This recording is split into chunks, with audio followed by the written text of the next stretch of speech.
Hey guys, ngayong gabi ay magpapalili po tayo ng alaga kong split na baka.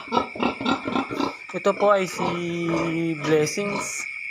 Blessing po ang pangalan dahil pinanganak po siya nung kasaga ng bagyong Kasing. Ayan po siya. Sa kasamang palad po, yung kanyang nanay sa sagsakan po ng bagyong Kasing ay namatay. Kaya ngayon po, pinapalede ko lang po siya ng gatas na pambaka. Ayan siya, medyo malaki na po siya. Gusto niya po ng gatas. Kaya po Blessing yung pangalan niya. Kasi nga po, isagan siya ng bagyong Kasing pinanganak. Kaya kahit po bumabagyo, ay panganak naman po siya ng maayos. So nga lang po, ang nangyari po, namatay po yung kanyang ina. Kaya ngayon po, papadehin po natin siya.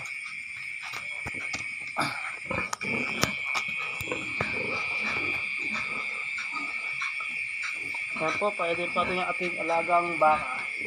Blessing.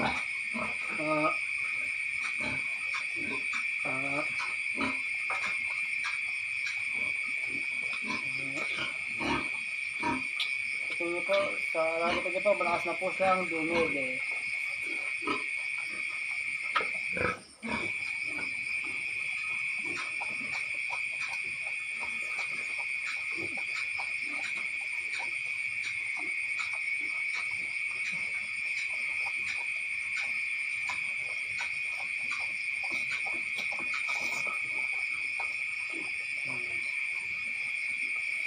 Basta po yung dumi, ito po.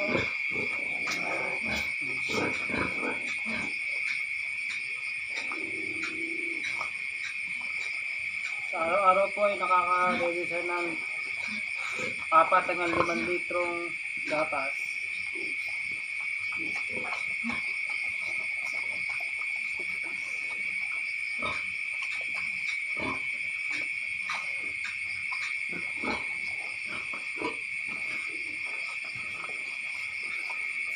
Saka mabait na po siya.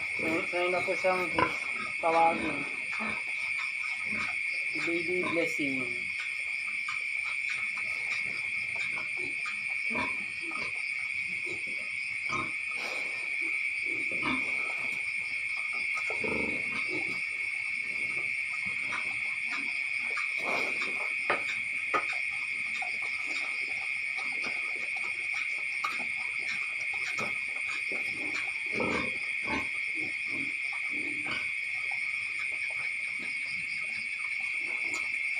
Lakas na po yung dumego.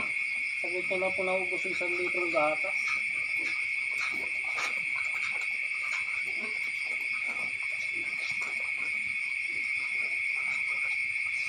Mabait na po siya.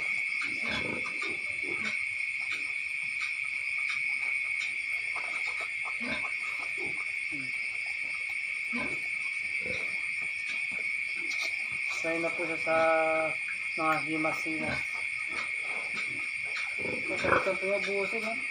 Tapos na po ng dumego. Baby Blessing.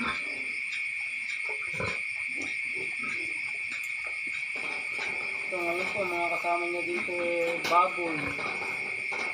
Sa kulungan po siya ng baboy kulungan po siya ng baboy na hapon po yung gabi. Tapos pag-araw naman po, sinusuwa ko sa pares ng damo. Ito, lakas ng dumego. Hindi po ubusin yung 1 litro.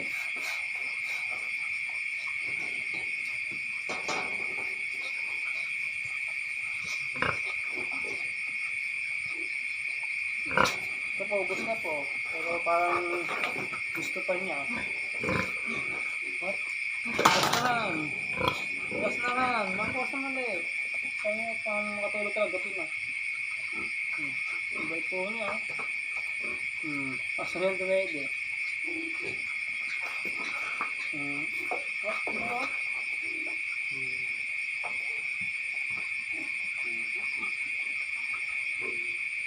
What? si Baby Blessing. Okay na. Okay na. Ayan, kung makita niyo po ay yan po yung kanyang mga kasamang sa kulungan, mga baboy po, yan. Yan po mga baboy. Sa kulay naman po niya, kaya okay lang po sa kanya. Kanya po, ang lakas po yung dumedi. Po si Baby Blessing. Okay na po. Baby Blessing.